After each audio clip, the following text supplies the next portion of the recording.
নেহেরু মার্কেটের রাস্তার এই দুরবস্থা কি কারো নজরে আসছে না?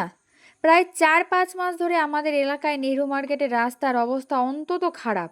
রাস্তার বিভিন্ন জায়গায় বড় বড় গর্ত, তার মধ্যে বর্ষার জল জমে থাকায় প্রতিদিন সাধারণ মানুষের প্রচণ্ড সমস্যার মধ্যে দিয়ে যাতায়াত করতে হচ্ছে। সবচেয়ে বেশি কষ্ট হচ্ছে যারা স্কুলে যাচ্ছে সকালবেলায় এবং তাদের বাবা মাদের। সকালবেলা বাচ্চা নিয়ে স্কুলে যাওয়ার সময় সাইকেল, অটো কিংবা হেঁটে যেতে হচ্ছে। যেভাবেই যাতায়াত তো করি না কেন, প্রতিদিন কিন্তু একটা ঝুঁকি থেকে যাচ্ছে। কোথায় গর্ত আছে, কোথায় কতটা জল আছে বোঝার কোনো উপায় নেই।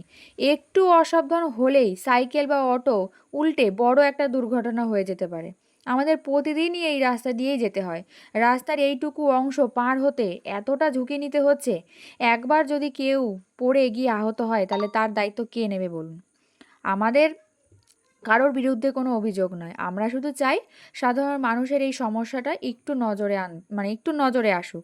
অন্তত পুজোর আগে যদি রাস্তাটা ঠিক করে দেয়, তাহলে এলাকার মানুষরা অনেকটাই কিন্তু শান্তি পায়।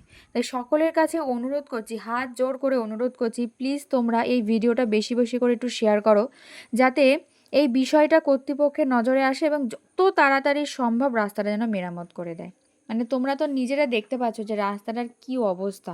অটো যাচ্ছে, অটো হেলতে হেলতে দুলতে যাচ্ছে।